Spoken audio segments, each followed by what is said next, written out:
Alors, nous allons attaquer le deuxième volet des fêtes de l'Éternel automnales, Yom HaKippurim, le jour des expiations, Yom Kippour pour les Juifs. Pour moi, c'est toujours l'occasion de me superposer à ces fêtes pour en faire les fêtes de l'épouse.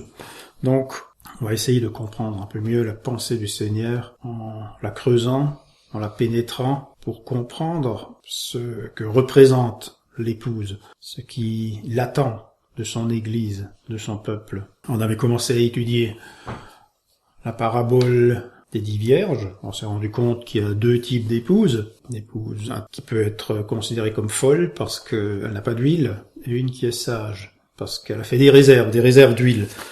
Et on sait que l'huile dans la Bible, ça représente le Saint-Esprit, l'Esprit de Dieu qui vient, qui coule sur nous. Donc, nous avons donc deux types d'épouses, une qui peut être religieuse et l'autre qui est purement animée par l'Esprit de Dieu.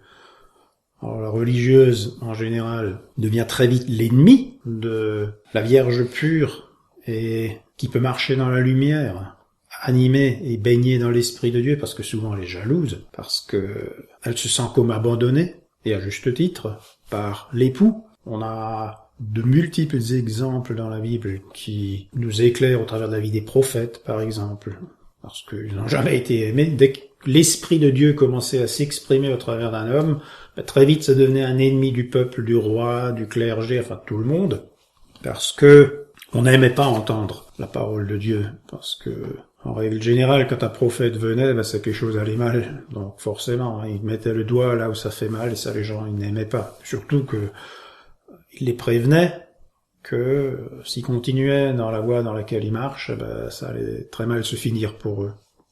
Donc il y a toujours eu comme ça un antagonisme entre les vierges folles et les sages, celles qui sont conduites par l'Esprit de Dieu.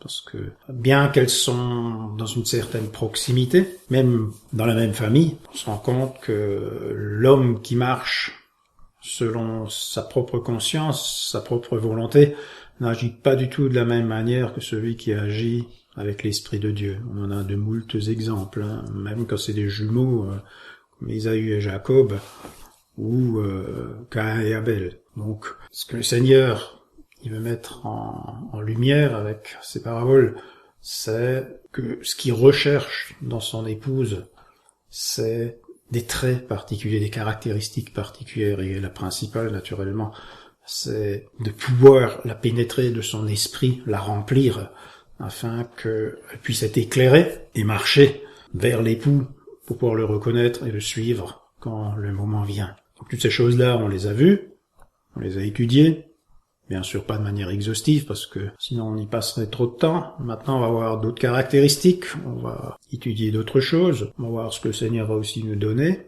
en fonction des éclairages que le Seigneur nous donne au fur et à mesure qu'on avance dans ses études. Et j'ai fait un petit travail de recherche parce que je me posais la question, pourquoi est-ce que le Seigneur il parle tellement de manière imagée et il vient pas dire comme ça directement, voilà, les choses sont ainsi.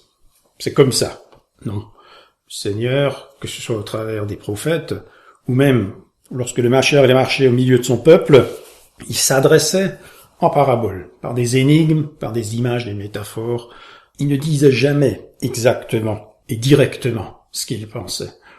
Parce que il faut qu'il y ait un travail de fond qui s'effectue sur les personnes.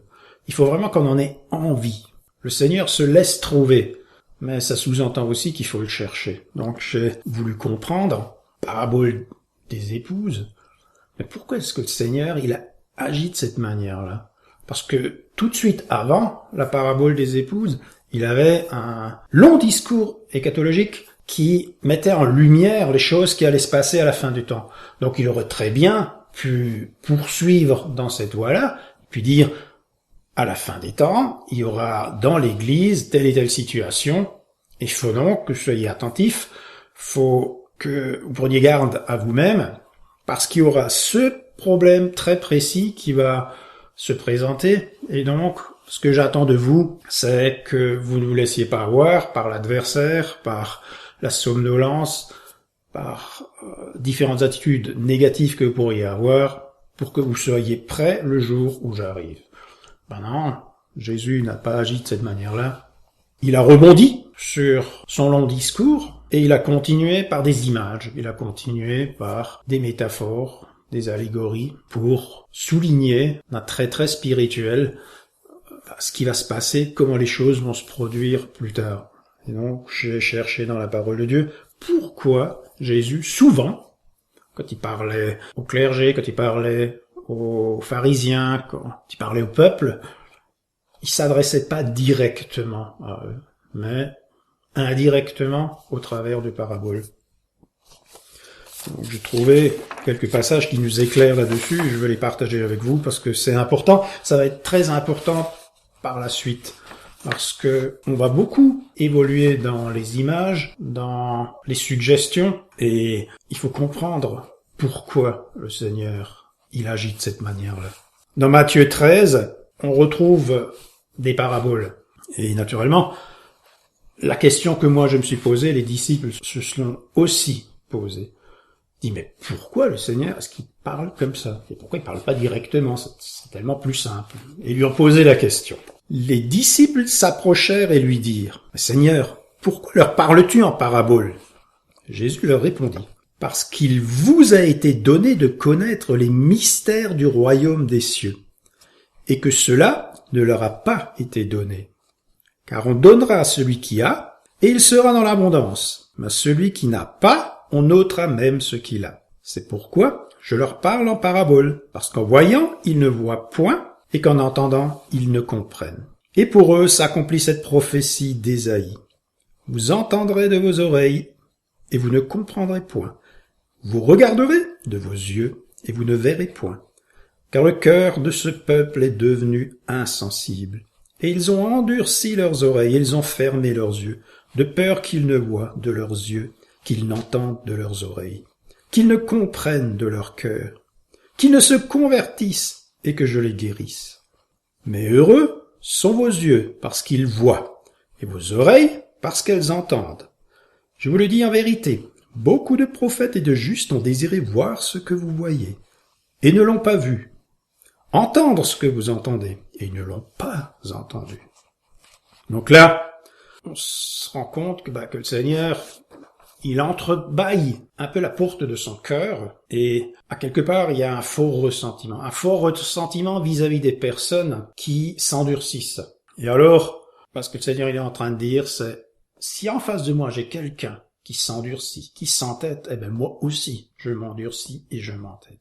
Moi, je veux bien donner tout mon amour, je veux bien donner toute ma patience, je veux bien donner tout de ma personne. Mais de l'autre côté, il faut qu'il y ait une réponse. De l'autre côté, il faut qu'on m'accueille. De l'autre côté, il faut qu'on le veuille aussi, qu'on veuille me recevoir. Mais si c'est pas le cas, alors là, moi, je réagis.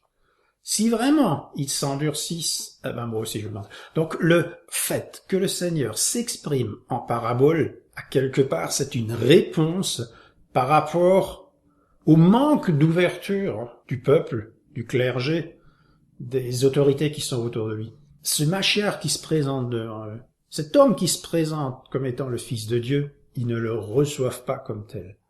Et donc, le Seigneur vient maintenant, s'exprime, enseigne le peuple, mais le fait en parabole. Il le fait en parabole pour les obliger eux-mêmes à se poser des questions, à revenir vers le Maître pour lui demander, mais de quoi est-ce que tu parles? Jésus, quand il sent qu'en face de lui, il y a de l'opposition, quand il sent qu'en face de lui, il y a de la résistance, eh bien, son esprit ne se répand pas. L'esprit de Dieu se répand sur l'homme à partir du moment où le cœur de l'homme est réceptif.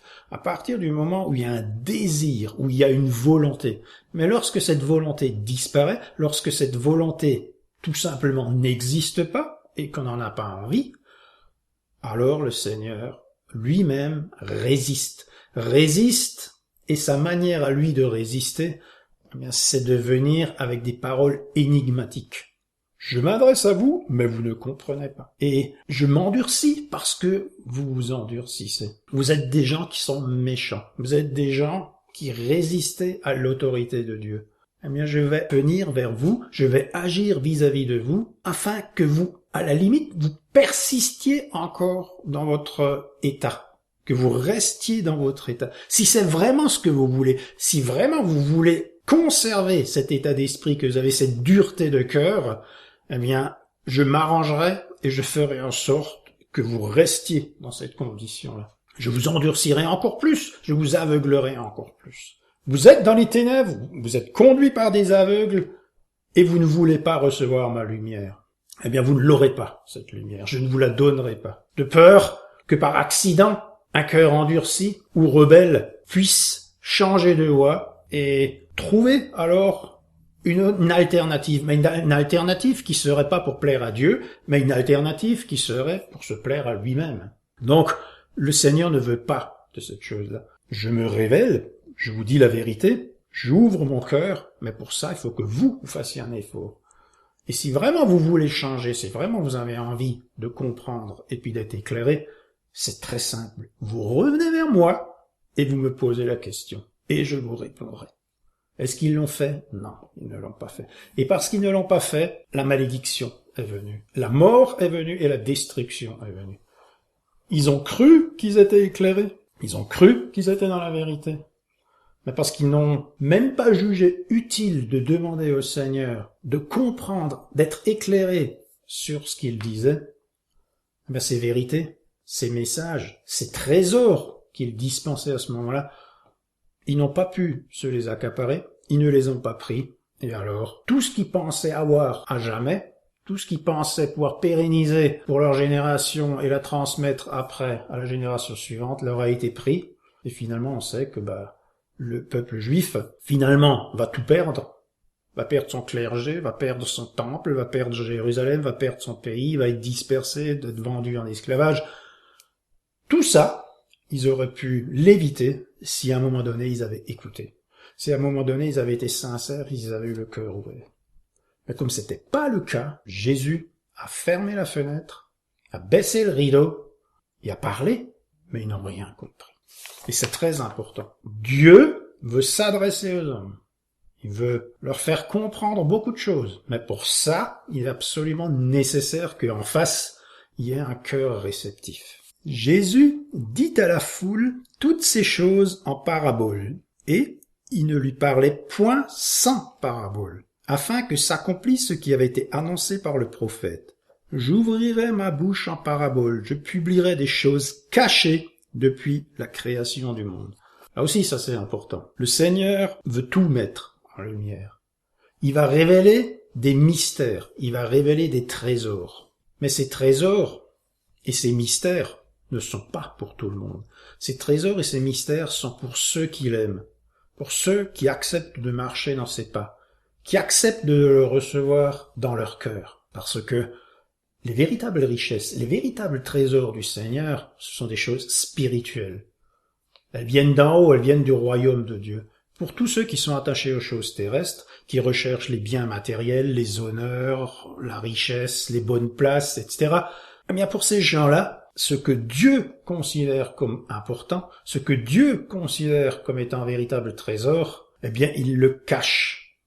Et il le cache de telle sorte qu'ils ne peuvent pas le trouver dans leur état. Donc les choses spirituelles, les choses de l'esprit, qui sont révélées dans la parole de Dieu, ou que Jésus révèle au travers de ces paraboles, ne peuvent pas être perçues par des hommes qui ne recherchent que les choses terrestres. C'est pas possible. Ces mystères, ces trésors que Dieu donne ne peuvent être découverts et ne peuvent être reçus, et on ne peut les prendre que si on a soi-même un cœur qui est tourné vers le Seigneur, c'est-à-dire un cœur qui n'est pas attaché aux choses d'en bas, un cœur qui s'est détourné de ce monde pour se tourner vers celui d'en haut, pour se tourner vers le Seigneur, afin de vivre par le Saint-Esprit, d'être éclairé par lui et de pouvoir recevoir alors tous ces trésors et toutes ces richesses. Avez-vous compris toutes ces choses? Oui, répondirent-ils. Là, c'est les apôtres qui parlent. Et il leur dit, c'est pourquoi tout scribe inscrit de ceux qui regardent le royaume des cieux est semblable à un maître de maison qui tire de son trésor des choses nouvelles et des choses anciennes. Donc là, le Seigneur ramène tout dans son expression la plus simple, exactement comme nous le faisons ici. Donc ce n'est pas des écoles de théologie, ce n'est pas des scribes, des pharisiens, de tous ceux qui s'appellent maîtres, qui ont étudié en long, en large, la parole de Dieu, qui l'ont apprise par cœur, qui ont mis des commentaires, qui l'expliquent après aux gens, mais de manière totalement humaine et scientifique, c'est-à-dire complètement détournée de la pensée de Dieu. Mais Jésus dit, vous qui êtes maintenant chez vous, dans votre maison, eh bien vous avez accès, vous allez recevoir toutes ces choses-là, toutes ces choses qui normalement devraient être enseignées par des scribes, qui devraient être enseignées par les maîtres de la loi, eh bien c'est vous qui allez les recevoir, c'est vous qui allez les enseigner, et c'est vous qui allez pouvoir vivre de toutes ces choses-là. Le Seigneur inverse le rôle des choses, c'est-à-dire le scribe et les pharisiens qui venaient, qui se présentaient comme étant le sommet de la pyramide de la connaissance, pour venir enseigner le peuple qui lui était ignorant, Jésus vient et dit, eh bien à partir de maintenant, c'est vous qui êtes en bas, c'est vous qu'on considère comme des ignorants, mais qui irez enseigner les scribes, parce que vous allez recevoir de moi, par l'onction du Saint-Esprit, par la lumière qui va mettre en vous, des révélations qui seront des trésors et des richesses que eux, de toute façon, ne recevront jamais. Donc, je leur parle en parabole, je leur parle en énigme, mais ils ne comprennent pas, ils n'arrivent pas à saisir ces choses-là. Mais vous, qui êtes les destinataires de ces choses-là, vous allez pouvoir les comprendre, parce que je vais vous les expliquer, et vous-même vous pourrez les enseigner plus tard. C'est aussi intéressant de voir avec Paul comment lui, il comprend ces choses-là, et comment lui, il les interprète. Parce que lui, il aborde aussi ce sujet-là. Alors, je vais en 1 Corinthiens 2, pour vous lire ce chapitre. Il n'est pas très long, mais il est vraiment très instructif. C'est pourquoi, moi aussi, frère, lorsque je suis allé chez vous, je ne suis pas venu proclamer le secret de Dieu, en utilisant les prestiges de l'éloquence ou de la sagesse. Car je n'ai pas estimé devoir vous apporter autre chose que Jésus-Christ et Jésus-Christ crucifié. De plus, quand je suis arrivé chez vous, je me sentais bien faible et je tremblais de crainte. Mon enseignement et ma prédication ne reposaient pas sur le discours persuasif de la sagesse, mais sur une action manifeste de la puissance de l'esprit. Ainsi, votre foi a été fondée non sur la sagesse humaine, mais sur la puissance de Dieu. Cependant, nous aussi, nous enseignons une sagesse aux chrétiens spirituellement adultes. Il ne s'agit pas, bien entendu, de ce qu'on appelle sagesse dans ce monde, ni de la sagesse des grands de ce monde qui sont destinés à disparaître. Non, nous exposons la sagesse de Dieu, secrète jusqu'à présent, et qui demeure cachée au monde. Dieu l'avait préparée avant le commencement du monde en vue de notre gloire. Cette sagesse-là, les grands de ce monde ne la connaissent pas, car s'ils l'avaient connue, ils n'auraient pas crucifié le Seigneur glorieux. Mais comme le dit l'Écriture, il s'agit de ce que l'œil n'a pas vu et que l'oreille n'a pas entendu, ce que l'esprit humain n'a jamais soupçonné, mais que Dieu tient en réserve pour ceux qui l'aiment. Or, Dieu nous l'a révélé par son esprit. L'esprit, en effet, scrute tout, même les pensées les plus intimes de Dieu. Ça, c'est vraiment la chose la plus importante dans ce chapitre. Or, Dieu nous l'a révélé par son esprit. L'esprit, en effet, scrute tout, même les pensées les plus intimes de Dieu. Ce n'est pas l'enseignement, ce n'est pas la connaissance, ce n'est pas les études bibliques, ce n'est même pas la transmission entre un père et un fils de tout son savoir qui est important. Une seule chose est importante, la révélation. Vous lisez la parole de Dieu et l'Esprit de Dieu vient sur vous et la pensée de Dieu se superpose à votre pensée. Et alors, la lumière se fait par la révélation du Saint-Esprit qui vous dit « C'est comme ça que tu dois comprendre la parole. Écoute mon enfant, je vais te guider maintenant dans la compréhension du texte. » Ça, c'est le fondement. Ça, c'est la chose la plus importante. Aucune parabole ne peut être comprise si elle n'est pas interprétée par l'Esprit de Dieu. Quel être humain peut savoir ce qui se passe dans un autre homme? Seul l'esprit de cet homme en lui le sait. De même, nul ne peut connaître ce qui est en Dieu si ce n'est l'Esprit de Dieu. Or, Nous avons reçu non l'esprit du monde, mais l'esprit même qui vient de Dieu, pour que nous comprenions tous les bienfaits que Dieu nous a accordés par grâce. Et nous en parlons non avec les termes qu'enseigne la sagesse humaine, mais avec ceux qu'enseigne l'esprit. Ainsi, nous exposons les réalités spirituelles dans des termes inspirés par l'esprit. Mais l'homme livré à lui-même ne reçoit pas ce qui vient de l'esprit de Dieu. À ses yeux, c'est pure folie, et il est incapable de le comprendre, car seul l'esprit de Dieu permet d'en juger. Celui qui a cet esprit peut, lui, juger de tout, sans que personne ne puisse le juger, car il est écrit « Qui donc connaît la pensée du Seigneur et qui pourrait l'instruire ?» Mais nous avons la pensée de Christ. Naturellement, Paul, avec toute son éloquence, sa sagesse, ses connaissances, son instruction, parle beaucoup mieux que moi. Mais il vient, d'une certaine manière, de dire avec ses mots, avec sa pensée, à peu de choses près, les mêmes choses que j'ai dit avant, mais nettement mieux. Nous sommes ici dans le fond, le cœur du cheminement spirituel du chrétien lorsqu'il appréhende la parole de Dieu. Si nous voulons être enseignés, si nous voulons avoir une petite chance de progresser spirituellement, nous pouvons le faire que d'une seule manière. C'est de permettre à l'Esprit Saint de venir, de nous éclairer, de nous saisir et de nous révéler le fond de la pensée de Dieu.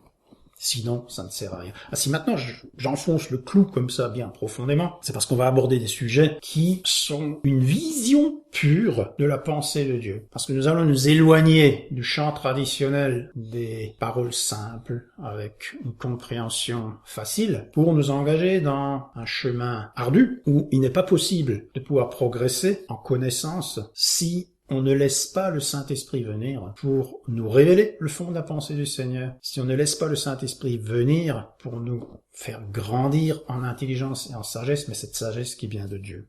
Donc là, on rejoint déjà d'une certaine manière la parabole des vierges sages et des vierges folles, puisque l'apôtre, à un moment donné, nous dit que l'homme livré à lui-même ne reçoit pas ce qui vient de l'Esprit de Dieu, car à ses yeux, c'est pure folie. Pour les vierges folles, on a bien compris que si elles n'ont pas le Saint-Esprit, elles n'ont pas d'huile, et c'est parce qu'elles n'ont pas d'huile que Dieu les considère comme des vierges folles.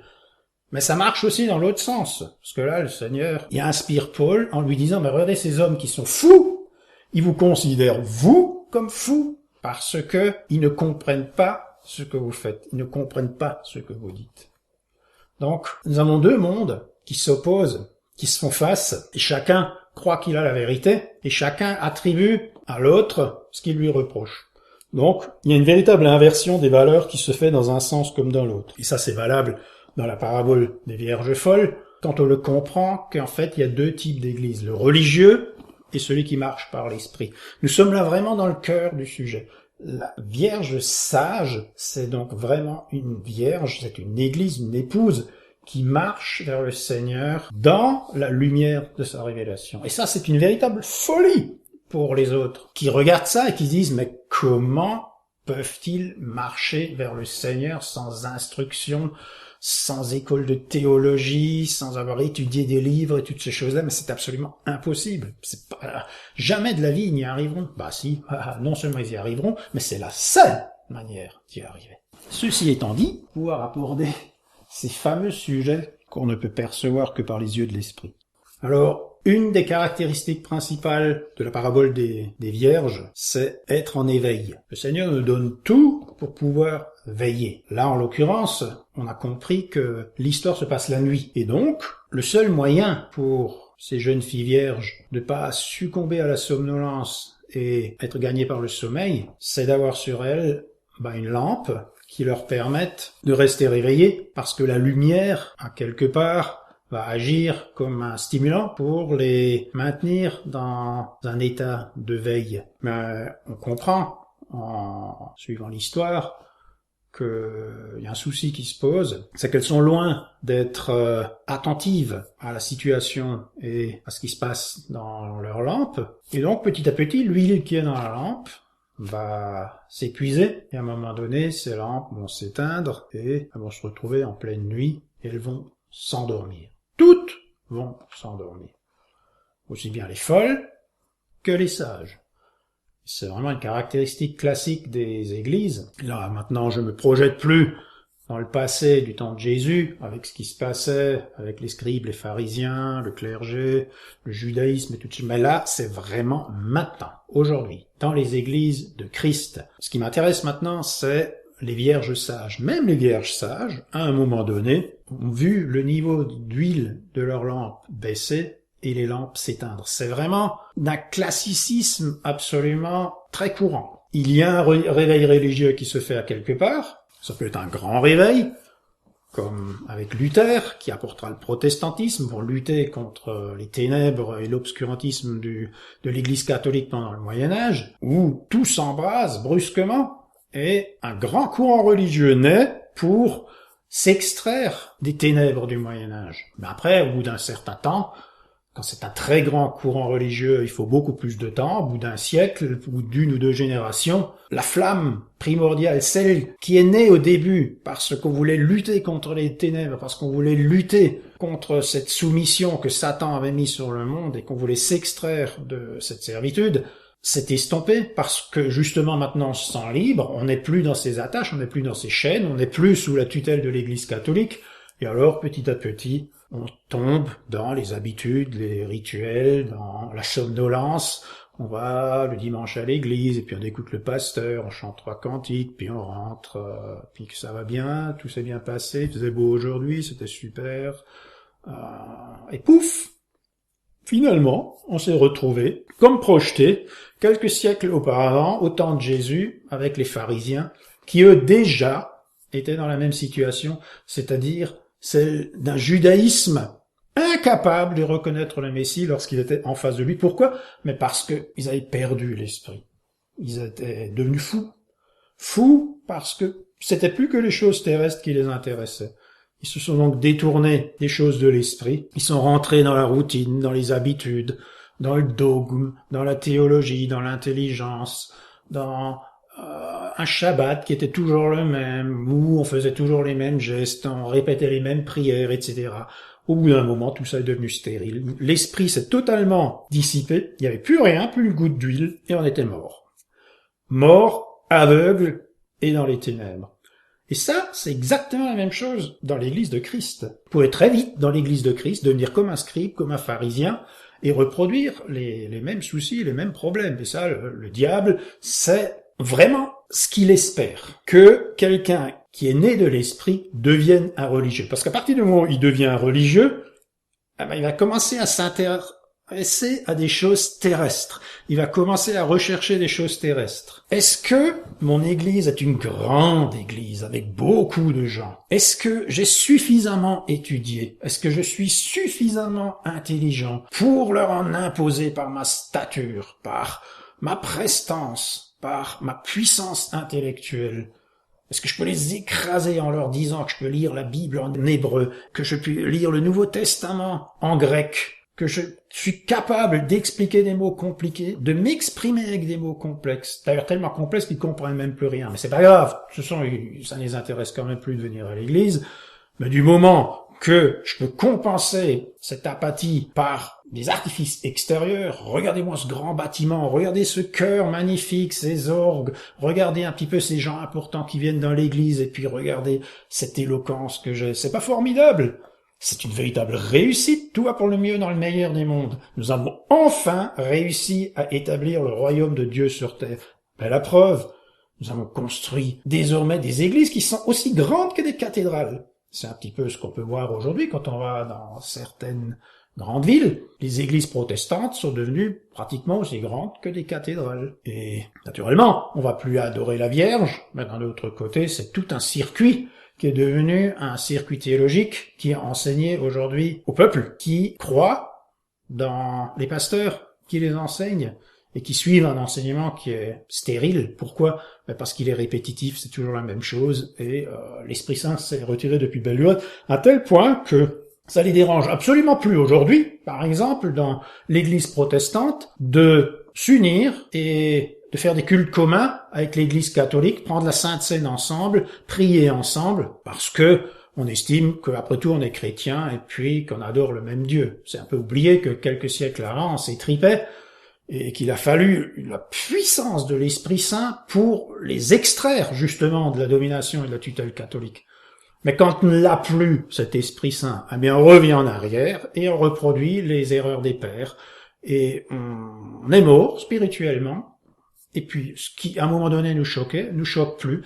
Et puis aujourd'hui, on est dans des églises communes, et puis on fraternise dans des courants œcuméniques, et tout va pour le mieux dans le meilleur des mondes. Mais simplement, ça, c'est l'église folle. Ce sont des vierges folles. Et enfin bon, là, en l'occurrence, c'est déjà plus des vierges. Parce que l'église catholique n'est pas considérée comme une vierge dans la parole de Dieu. Alors, à plus forte raison, si on s'assied à la même table que l'église catholique, à un moment donné, on a de sérieux problèmes et des soucis à se faire. Mais ce qui est valable pour les grandes églises, est exactement le même souci dans les petites églises.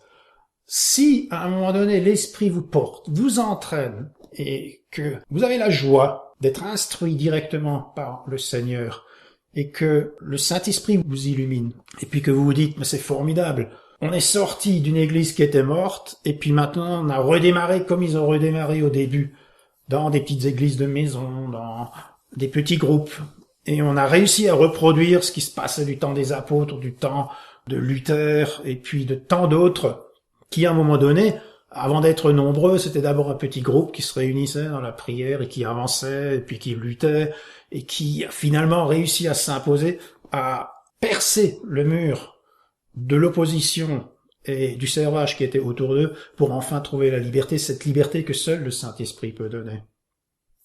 Et donc même si vous êtes dans un petit groupe, même si à un moment donné vous vous retrouvez dans cet état d'esprit qui était ceux des pères qui sont laissés entraîner, qui ont été poussés par l'Esprit Saint, et que vous, même dans une petite structure, à un moment donné, vous reproduisez les mêmes erreurs, c'est-à-dire de vous reposer sur vos lauriers, et puis de vous dire, après tout, on n'est pas si mal, on a réussi à sortir des difficultés, nous avons réussi à sortir de ces grandes églises, de ces grands ismes, catholicisme, protestantisme, pentecôtisme, toutes ces choses-là, où finalement ils sont assoupis. Le fait de sortir d'une dénomination pour entrer dans une église de maison et après ça reproduire les mêmes erreurs, c'est-à-dire roupiller tranquillement en suivant des traditions qu'on s'est nous-mêmes imposées, parce que très vite, au bout d'un certain temps, on va se rendre compte qu'un rituel s'impose, soit toujours faire les mêmes choses.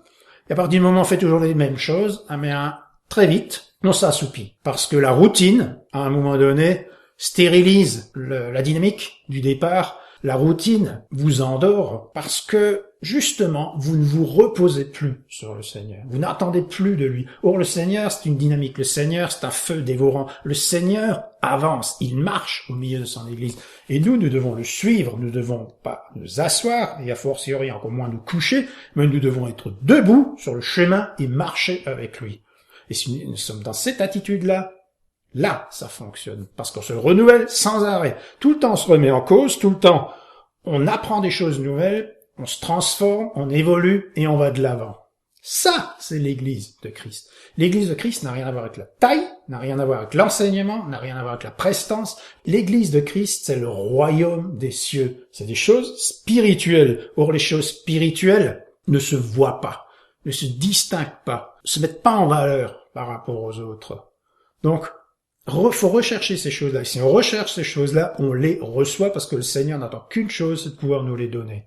Et comme nous les avons, eh bien alors, restons dans cette dynamique, afin que nous soyons des vierges sages. Là encore, pour résumer ce que je viens de vous dire, le Seigneur lui-même donne des explications. Le Seigneur nous dit, soyez toujours attentifs, mais surtout veillez. Veiller, c'est la chose la plus importante dans la parabole des vierges. Et cette parabole, on peut la mettre en relation avec un autre texte qu'on peut retrouver en Luc 12, à partir du verset 35. Restez en tenue de travail. Gardez vos lampes allumées.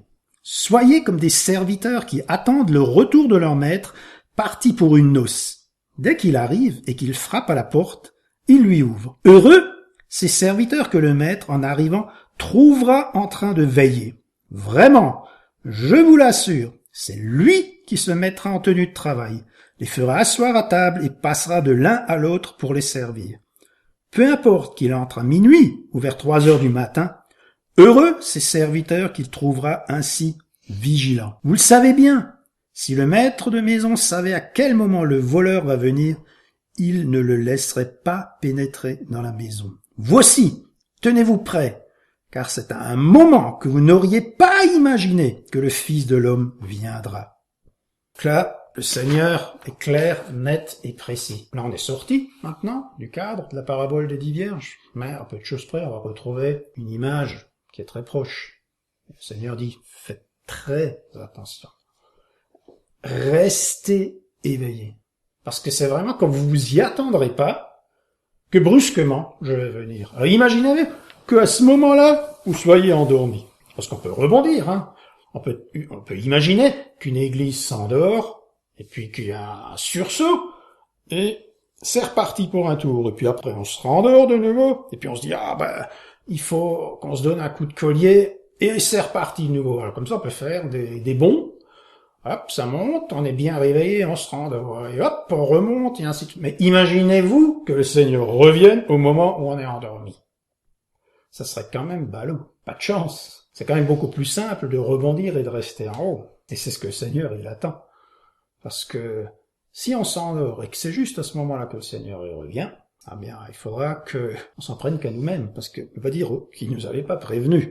On peut continuer encore. Toujours avec Luc. Pierre, ça l'intriguait quand même, toutes ces choses-là. Et il va vers le Seigneur et lui demande, « Seigneur, cette comparaison s'applique-t-elle seulement à nous, ou bien concerne-t-elle tout le monde ?» Le Seigneur répondit, « Quel est le gérant, fidèle et sensé, à qui le maître confiera le soin de veiller sur son personnel pour qu'il donne à chacun au moment voulu la ration de blé qui lui revient. Heureux ce serviteur que le maître, à son retour, trouvera en train d'agir comme il lui a demandé. En vérité, je vous l'assure, son maître lui confiera l'administration de tout ce qu'il possède. Mais si ce serviteur se dit, mon maître n'est pas prêt de venir, et s'il se met à maltraiter les autres serviteurs et servantes, à manger, à boire, à s'enivrer, son maître arrivera un jour où il ne s'y attendra pas, et à une heure qu'il ne connaît pas. Alors le maître le punira très sévèrement et le traitera comme on traite les esclaves infidèles. Le serviteur qui sait ce que son maître veut de lui, mais qui n'aura rien préparé et qui n'aura pas agi selon sa volonté, sera sévèrement puni. Mais celui qui n'aura pas su ce que son maître voulait et qui aura commis des actes méritant une punition, celui-là subira un châtiment peu rigoureux. Si quelqu'un a beaucoup reçu, on exigera beaucoup de lui. Et plus on vous aura confié, plus on demandera de vous. Alors là, vous êtes prévenus, hein. Et là, en l'occurrence, l'apôtre Pierre se posait des questions. Elle se dit, ouais, tant qu'il parle aux autres, tout va pour le mieux dans le meilleur des mondes, mais là, j'ai l'impression que on est dans l'eau. Il voulait quand même en savoir un peu plus, puis là, le Seigneur ne lui va pas par 4 chemins. Hein. Elle dit, oui, il y a fortiori, toi, Pierre, à qui je vais demander de conduire le petit troupeau. À toi, il sera demandé encore beaucoup plus qu'à tous les autres. Parce que toi, non seulement tu devras veiller pour toi-même, mais en plus, tu devras apporter la nourriture aux autres, tu devras enseigner les autres, tu devras veiller sur les autres, tu devras faire en sorte qu'ils ne s'endorment pas, parce que ce qui va là pour toi, c'est aussi valable pour ceux que je te confie. Donc tu as la responsabilité de conduire mon troupeau. Je te donne les clés de la maison, je te confie mon bien, je te confie mon commerce, mon royaume, ce que vous voulez. Hein, le Seigneur a donné plein de paraboles qui vont dans ce sens-là, servi de les vignerons, les moissonneurs. Lisez-les, toutes ces paraboles, puis vous verrez qu'à peu de choses près, on revient par les yeux de l'esprit, toujours sur les mêmes choses. Le Seigneur veut vraiment nous rendre attentifs à ces choses-là. Mais là, il dit clairement à Pierre, tu sais, toi, un jour, tu auras des responsabilités dans l'Église. Mais toi, je te demanderai beaucoup plus qu'aux autres. Parce que toi, je t'ai enseigné, toi, je t'ai prévenu, toi, je t'ai donné tous les conseils, j'ai mis l'Esprit Saint sur toi. Et donc, gare à toi, si jamais je viens, et que je te trouve pas au boulot. Parce que là, ça va chauffer, ça va barder pour ton matricule. Et à toi, je t'en demanderai beaucoup plus qu'un autre. Parce qu'un autre n'a pas eu la chance d'être enseigné directement par moi. Toi, tu as eu ce privilège. Alors, si toi, tu fais pas ton boulot, tu fais pas ton job, tu restes pas éveillé, tu n'enseignes pas, tu veilles pas sur mon église, tu veilles pas sur mon commerce, tu veilles pas sur ma vigne, tu veilles pas sur mon champ, si je te trouve dans cette situation où tu es endormi, ou pire que tu maltraites les autres, toi, le châtiment que tu vas recevoir sera encore pire que celui que je ferai aux autres qui commettent le mal. Donc là, il est prévenu. Hein. Là, il est une situation où le Seigneur va pas le louper. Et je pense que là, en l'occurrence, il a bien dû comprendre. Donc, il faut veiller. Mais veiller, pourquoi? En Matthieu 24, 36, on peut lire ceci. Le Seigneur nous dit ceci. Quant au jour et à l'heure où cela se produira, personne ne les connaît, ni les anges du ciel, ni même le Fils, personne sauf le Père et lui seul. Lors de la venue du Fils de l'homme, les choses se passeront comme au temps de Noé. En effet, à l'époque qui précéda le déluge, les gens étaient occupés à manger et à boire et à se marier et à marier leurs enfants, jusqu'au jour où Noé entra dans le bateau. Il ne se doutait de rien, jusqu'à ce que vienne le déluge qui les emporta tous. Ce sera la même chose lorsque le Fils de l'homme viendra. Alors 2 ouvriers, travaillant côte à côte dans un champ, l'un sera emmené, l'autre laissé. 2 femmes seront en train de tourner la pierre de meule, l'une sera emmenée, l'autre laissée. Tenez-vous donc en éveil, puisque vous ignorez quel jour votre Seigneur viendra. Vous le savez bien, si le maître de maison savait à quelle heure de la nuit le voleur doit venir, il resterait éveillé, pour ne pas le laisser pénétrer dans la maison. Pour cette même raison, vous aussi tenez-vous prêts, car c'est à un moment que vous n'auriez pas imaginé que le Fils de l'homme viendra. C'est clair, net et précis. Là, nous sommes maintenant dans le passage qui précède directement celui de la parabole des vierges. Donc le Seigneur s'est lancé dans un discours eschatologique où il prévient et il dit voilà ce qui va arriver dans le futur. Il va y avoir des événements funestes, il va y avoir des catastrophes, des guerres, des maladies, toutes ces choses-là, mais toutes ces choses doivent arriver avant que le Fils de l'homme vienne. Et alors, l'apôtre demande, mais Seigneur, quand est-ce que ça va arriver? Le Seigneur ne dit pas ça va arriver exactement à ce moment-là. Le Seigneur lui dit, tu dois rester éveillé. Ces événements vont arriver, ils vont précéder ma venue, mais personne ne sait quand je vais venir. Personne, si ce n'est notre Père qui est dans le ciel. Il n'y a aucune indication précise qui le dise, Jésus va venir à ce jour précis. Exactement. Non, on n'en sait rien. Il nous dit simplement, il va y avoir des événements terribles, et ces événements terribles vont précéder ma venue. Ces événements seront donnés pour que vous puissiez apprécier, que vous puissiez vous faire une idée du moment où je vais arriver. On sait qu'un des événements majeurs qui précède la venue du Seigneur, c'est la renaissance d'Israël. Parce que le Seigneur a fait des promesses très spécifiques pour ce peuple. Il dit, quand vous verrez le figuier refleurir, vous saurez que le temps est proche. Et nous avons même, si nous lisons dans les prophètes, un certain nombre de promesses qui sont faites pour la fin des temps. Par exemple, si vous lisez le livre d'Ésaïe à partir du chapitre 60 et jusqu'à la fin, ce sont des promesses spécifiques qui sont faites au peuple de Dieu. Donc, le Seigneur nous dit, veillez, faites attention. Vous, l'épouse de Christ, soyez attentive, faites très attention.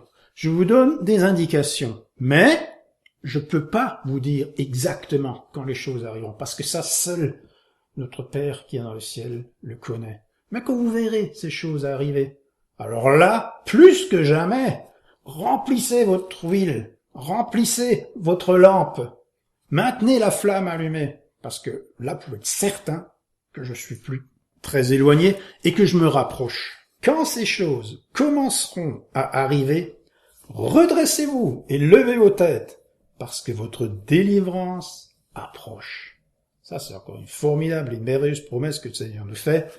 Il lui dit, soyez heureux. Si vous avez réussi à tenir le coup jusqu'au bout, si vraiment vous êtes éveillé, si la lampe est allumée et que vous voyez toutes ces choses arriver, alors soyez heureux. Soyez heureux parce que le temps est venu, le temps est proche. Je suis à la porte et puis je viens vous chercher. L'époux vient chercher son épouse. Mais le Seigneur nous donne quand même une indication, et une indication qui est, à mon sens, quand même très importante. Cette indication, on va la trouver dans l'Apocalypse 16, verset 15. Voici, je viens comme un voleur. Heureux celui qui se tient éveillé et qui garde ses vêtements afin de ne pas aller nu en laissant apparaître sa honte aux yeux de tous. C'est curieux parce que ce verset, a priori, n'a strictement rien à faire dans ce chapitre. On est là comme dans un anachronisme. Pourquoi ? Parce que nous sommes à la veille du jugement de Dieu, du terrible jour de l'Éternel. Celui que les prophètes ont annoncé comme étant un jour de colère, un jour de rétribution. Le Seigneur s'est octroyé, dans toute l'histoire de l'humanité, un seul jour où il va déverser toute sa colère sur la terre pour anéantir les impies, pour brûler le monde et pour donner un jugement définitif à la terre par rapport à tous les péchés qu'elle a commis. Et là, le Seigneur nous donne ce petit passage juste avant la terrible bataille d'Armageddon, où toutes les armées du monde vont être rassemblées pour venir s'exterminer les unes les autres. Alors au milieu de ces ténèbres, au milieu de ces événements apocalyptiques, nous sommes là pratiquement au paroxysme, c'est-à-dire à la veille ou à quelques jours avant que le Seigneur déverse toute sa colère, à peut-être quelques heures de la formidable bataille d'Armageddon. Et là, le Seigneur nous sort ce petit verset tout à fait anodin qui ressemble à rien, mais qui est, pour moi, à mon sens, par rapport à tout ce qu'on vient d'étudier jusqu'à maintenant, mais vraiment essentiel. Voici, je viens comme un voleur. Heureux celui qui se tient éveillé et qui garde ses vêtements afin de ne pas aller nu en laissant paraître sa honte aux yeux de tous. Ça veut tout simplement dire que quelques instants avant la bataille d'Armageddon, il y aura toujours encore une épouse sur terre qui devra veiller. On est là très loin de l'idée qu'on peut se faire dans certaines églises où on se dit « Oh, mais le Seigneur va venir un jour prendre son église qui va partir dans le ciel et puis participer aux noces de l'agneau, on sera à table, on fera la fête, on va manger, et puis en bas ça va barder et les gens vont être dans des terribles tribulations, dans les épreuves, le Seigneur va juger le monde, et puis pendant 3 ans et demi, ils vont être là en bas dans les tourments de l'enfer, et nous on sera là en haut dans la félicité au milieu des anges qui vont jouer de la harpe, et puis qui vont nous servir à table les merveilleux mets qu'ils auront concoctés sur une superbe table en or massif, au milieu d'un palais merveilleux, avec le Seigneur comme époux assis, et nous tous, toute son église autour de lui. Alors là, laissez-moi vous mettre en garde, parce que c'est pas du tout ce qui est marqué dans la Bible. Voici, je viens comme un voleur. Et c'est là, plus que jamais, qu'il faudra, quelque temps avant la bataille d'Armageddon, que le Seigneur voudra vous trouver éveillé. Non seulement éveillé, mais en plus avec votre robe blanche, c'est-à-dire votre habit sacerdotal, être au service du Seigneur. Ceci signifie que jusqu'au bout, on traversera les épreuves avec les autres, on sera dans les difficultés avec les autres, on rentrera dans une phase de ténèbres et de nuit absolue, mais c'est là, plus que jamais, qu'il faudra avoir notre lampe à la main et de l'huile en réserve pour rester éveillé jusqu'au bout. Alors, au fur et à mesure qu'on verra tous casser la figure autour de nous, nous devrons rester fidèles à l'époux, éveillés. Et ça, jusque dans les tout derniers jours. C'est ça que le Seigneur, il attend de nous. Il veut une épouse qui veille, et qui veille dans les difficultés, qui veille dans l'adversité, et ça, jusqu'au dernier moment. Là, nous avons vu maintenant cet aspect de veille, c'est-à-dire de rester les yeux ouverts, d'avoir une lampe, d'avoir de la lumière. Maintenant, ce que je voudrais aussi voir au travers de la parabole des vierges, c'est cette caractéristique qui fait d'une épouse ce qu'elle est, c'est-à-dire la virginité. Là encore, nous allons devoir nous appuyer sur le livre de l'Apocalypse. Donc là, c'est un peu comme si on était sur une grande parabole, hein, puisque tout n'est qu'image, énigme, mystère et toutes ces choses-là. Et on ne peut pas faire autrement que de rentrer dans ce livre qu'en s'appuyant sur la révélation de Jésus-Christ. Maintenant, si on se projette dans la fin des temps et qu'on se pose la question de savoir, mais quelle sera cette église vierge qui attend le Seigneur? On trouve un passage dans Apocalypse 14. Alors, je vis l'agneau qui se tenait debout sur le mont Sion et avec lui les 144 000 qui portaient son nom et le nom de son père inscrit sur leur front. J'entendis une voix qui venait du ciel et qui résonnait comme de grandes eaux, comme le grondement d'un coup de tonnerre violent.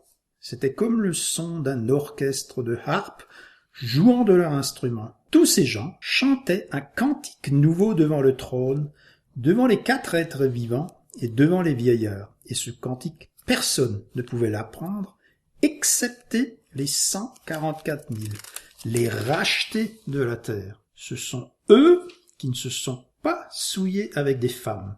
Ils sont restés vierges, ils le suivent. Ils suivent l'agneau partout où il va. Ils ont été rachetés d'entre les hommes pour être offerts comme les premiers fruits à Dieu et à l'agneau. Il ne s'est pas trouvé de mensonge dans leur bouche. Ils sont irréprochables. Nous avons donc là un nouveau type d'église qui apparaît, une nouvelle communauté de croyants et qui est pas n'importe où. Ils sont sur le mont Sion, donc ça veut dire à Jérusalem, ce qui nous conforte avec tout ce que le Seigneur nous enseigne au travers des prophètes et même dans ce que Jésus-Christ a annoncé quand il nous a dit de veiller.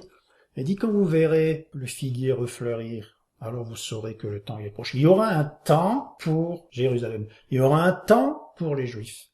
Un temps spécifique où le Seigneur se retournera vers son peuple, qu'il le bénira, qu'il répandra son esprit sur lui, et ce peuple ne sera plus un peuple de Juifs qui suivront le judaïsme, c'est-à-dire une épouse folle qui finalement n'a pas su reconnaître son Messie parce qu'elle était à quelque part aveuglée par son enseignement et par ses traditions.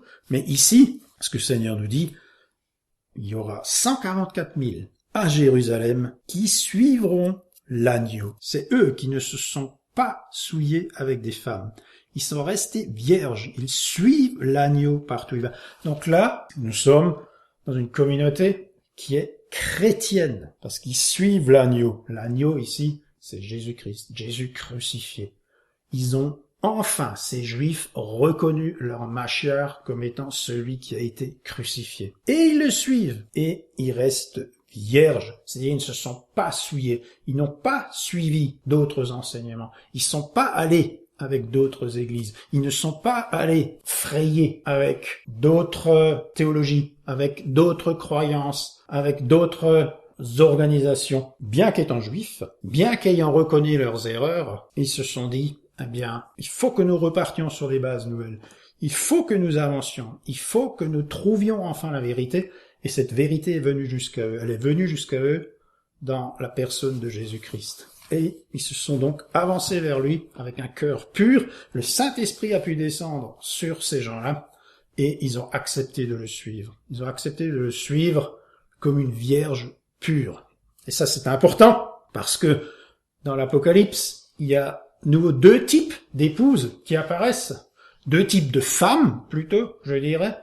Exactement comme nous avons eu 2 types de femmes, 2 types de vierges dans la parabole des 10 vierges, avec les folles et les sages. Mais ici, nous avons une église qui sait rester pure, une église qui sait rester accrochée à la vérité de l'évangile et à ce qu'elle représente au travers de Jésus-Christ, mais de l'autre côté, simultanément et en même temps, apparaît un autre type d'église, un autre type de communauté. Ça, nous pouvons le retrouver en Apocalypse 17-18, où apparaît celle qui fait la contrepartie, celle qui est son opposé, celle qui est son inverse. Et la femme que tu as vue, c'est la grande ville, comprenez par là, Babylone, qui a la royauté sur les rois de la terre, parce que toutes les nations ont bu du vin de la fureur de son impudicité, et que les rois de la terre se sont livrés avec elle à l'impudicité, et que les marchands de la terre se sont enrichis par la puissance de son luxe. Chapitre 17, c'est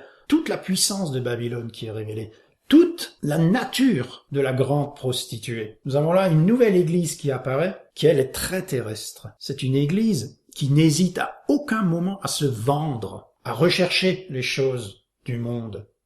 On se rend bien compte que grâce à elle, le commerce peut se développer. Grâce à elle, toutes les compromissions sont possibles. Les rois de la terre se sont livrés avec elle à l'impudicité. Ça veut dire quoi?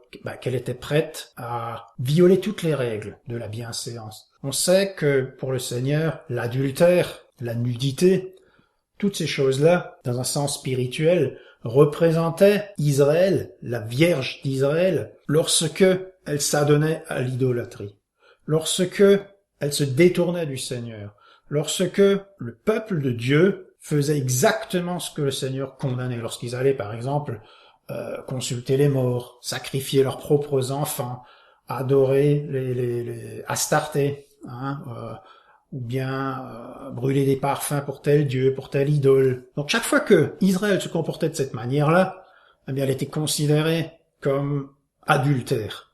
Or là, une prostituée, une église prostituée, c'est vraiment une église qui n'a pas de limite. Elle est capable de coucher avec tout le monde, avec n'importe quoi, de frayer avec toutes les croyances. On adore à la fois des idoles, mais en même temps on accepte d'autres religions, on est ouvert à tout, on accepte tous les débordements, tous les honneurs, toutes les richesses, on les favorise, on excuse tout. Au nom du Seigneur, on bénit tout et n'importe quoi à partir du moment où on a la place la plus haute et qu'on peut se présenter comme étant finalement la religion par excellence que le monde reconnaît.